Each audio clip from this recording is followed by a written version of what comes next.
장대장 TV 시청자 여러분 안녕하십니까? 장대장입니다. 자, 청약을 하는데 여러 가지 오류를 범하는 경우가 있습니다. 뭐 가점을 잘못 계산한다거나 자격이 안 되는데 당첨이 돼서 나중에 추후에 부적격자로 적발이 되면 그 다음 청약을 받는데 일정 기간 제한을 당하게 됩니다. 그래서 우리가 이런 여러 가지 청약을 하기 전에 무조건 놓고 보자, 이거보다는 자격이 되는지 안 되는지에 대해서 정확하게 따져볼 필요가 있다는 겁니다. 그래서 오늘 거기에 대한 분석을 좀 해드리도록 하겠습니다. 자, 먼저 보시면요, 청약 부적격자 당첨자 제한이라는 게 있습니다. 주택 공급에 관한 규칙 제58조 3항에 의거해서 부적격으로 당첨이 취소된 자는 당첨일로부터 수도권 및 투기과열지구 청약과열지역은 1년 동안 부상식 주택의 입주자로 선정될 수 없고요. 수도권 외에는 6개월, 위축지역이라고 있습니다. 그 해당하는 지역이 위축지역인지 아닌지는 입주자 모집 공고일에 나옵니다. 3개월 동안 다른 분양주택의 입주자로 선정이 될 수 없습니다. 그러니까 부적격으로 당첨이 취소가 되면은 1년, 6개월, 3개월 이 동안에는 다른 어떤 분양하는데 그 청약을 넣을 수가 없다는 겁니다. 자, 그렇기 때문에 우리가 조심해야 되겠죠. 자, 조심하려면 바로 이런 것들을 알아야 됩니다. 그래서 오류를 범할 수 있는 탑 5를 여러분들에게 말씀을 좀 드리도록 하겠습니다. 특별 공급 횟수 제한이 있습니다. 우리가 일반 공급이 있고 특별 공급이 있죠. 특별 공급에는 뭐 계속 넣을 수 있다? 이게 아닙니다.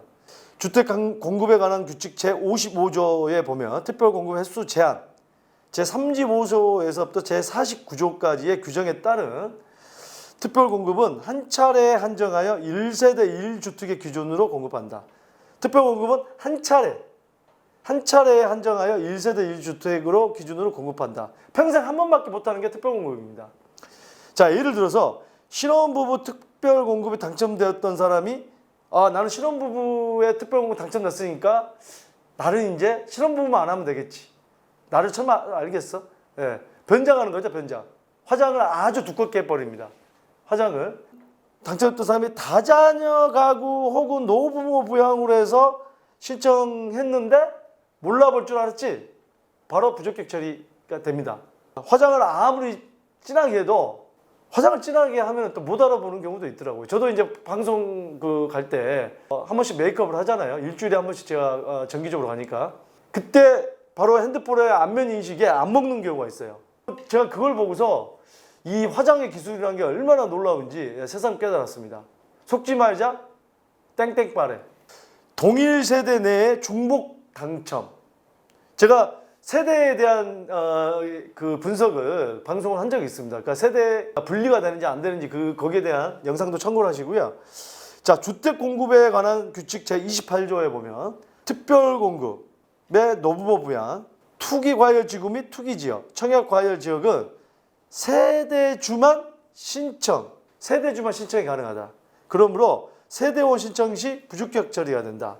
특별 공급의 노부모 부양, 투기과열지구 및 투기지역, 청약과열지역은 세대주만 신청이 가능하다.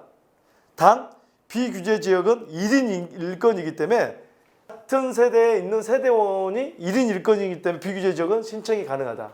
여기에 대한 오류를 범하지 마시길 바라겠습니다. 무주택 세대 구성원의 중복 청약 및 당첨. 무주택 세대 구성원 유지 오류. 자신만 무주택을 생각하다가 세대원이 주택 소유한 경우.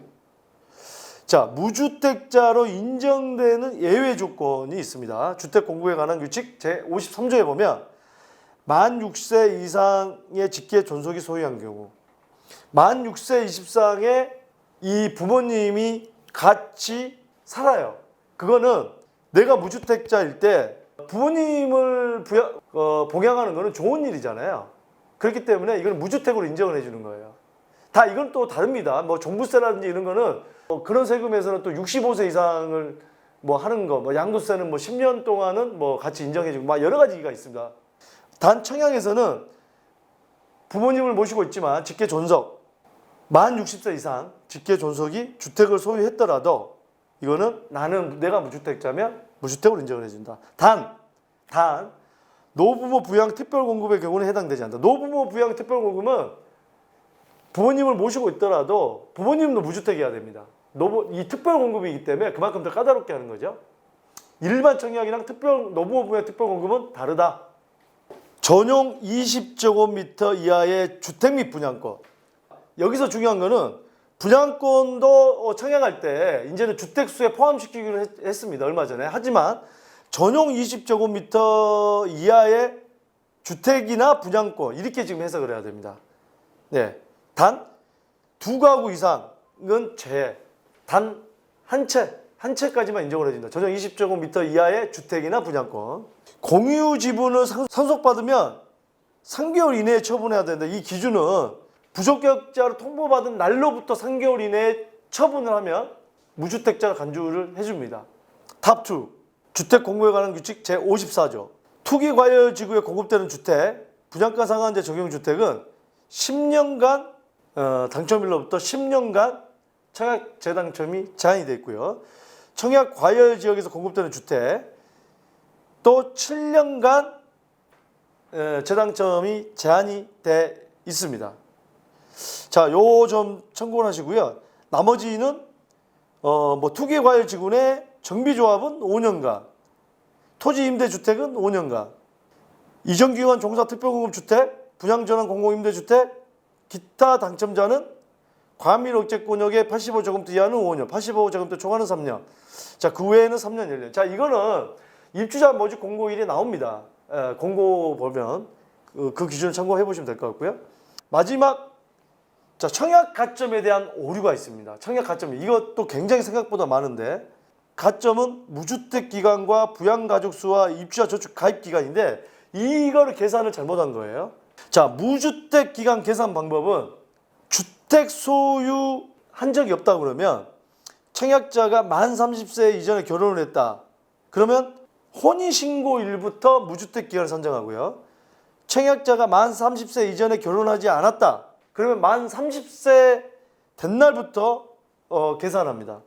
주택 소유 경험이 있다고 한다면 청약자가 만 30세 이전에 결혼을 했다. 그러면 무주택자가 된 날과 혼인신고일 중 늦은 날로 계산하고요.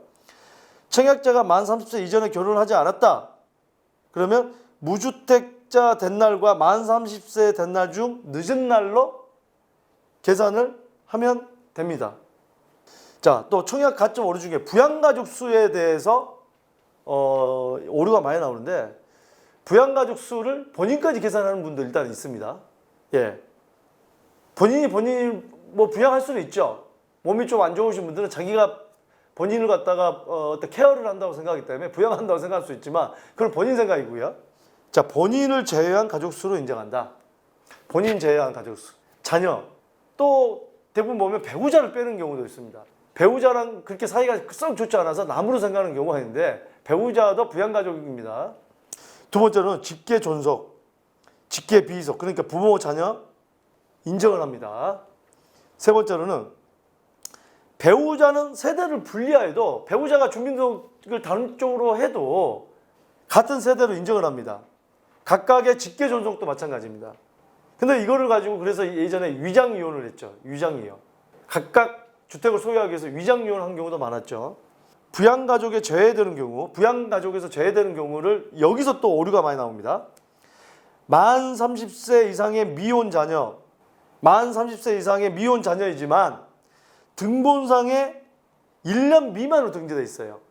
자, 만 30세의 어떤 그 자녀가 보통 보면은 이제 부양가족 수로 카운트를 하는데 주민등록 주소지 이전이 입주자 모집 공고일부터 기준을 했을 때 1년이 안 돼요.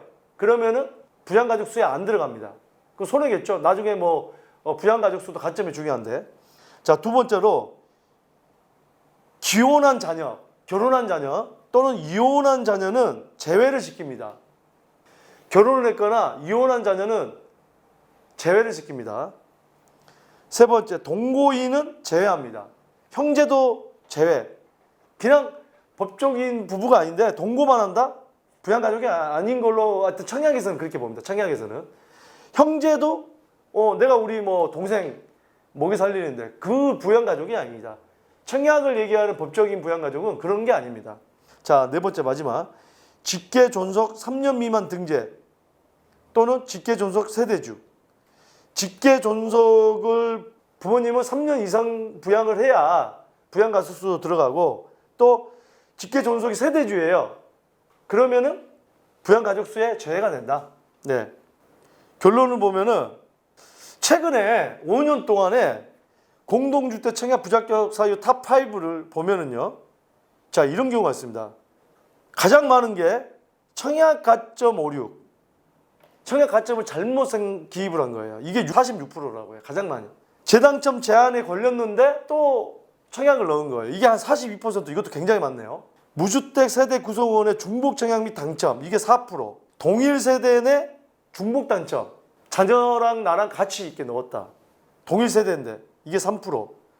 특별 공급은 평생 한 번인데 이걸 또 넣었어요. 이게 3%. 결론을 보면은, 자, 청약 시 청약홈을 통해서, 청약홈 있죠? 청약 자격 확인 및 모집 공고 단지 청약 연습을 사전에 꼭 실시해보고 애매한 것은 직접 확인해 볼 것. 청약홈에 들어가거나 모집 공고 홈페이지에 들어가서 직접 꼭 확인을 하시기 바라겠습니다. 청약 부적격자가 많이 나오는 것은 가점이 낮아도 무조건 물량이 많은 곳에는 넣어볼 것. 자, 청약 부적격자가 많이 나오는 이유 때문에 가점이 낮아도 물량이 많은 곳에서 일단 넣어보자. 이렇게 지금 조금 전에 말씀드렸지만 청약 부적격자가 생각보다 이게 많지 않습니까?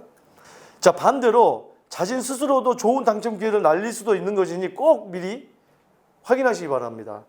본인이 일단 놓고 보자고 해서 넣었는데 본인이 또 오류를 해서 이렇게 당첨 기회를 날려버릴 수가 있습니다. 만약 부적격자라고 포기하지 말고 비규제 지역의 민영주택은 비규제 지역의 민영주택 재당첨 제한 규정이 적용되지 않으니 조건 충족을 신청해 볼 것. 비규제 지역의 민영주택은 이런 게 해당이 되지 않기 때문에, 그래서 예전에 송도에 규제 지역에 들어가기 전에 송도로 청약을 많이 했던 게 이제 그런 이유였거든요. 자, 오늘 청약 부적격자 당첨자 제한에 대한 내용을 말씀을 드렸습니다. 이 내용들을 꼭 숙지하시고 또 청약홈에 들어가서 확인도 해보시고 여러 가지 불이익을 받는 경우가 없어야 되겠습니다. 계속해서 여러분들의 고민 해결해 드리고 있습니다. 여러분들의 고민을 이메일과 댓글로 주시면 취합해서 여러분들의 고민 해결해 드리도록 하겠습니다. 감사합니다.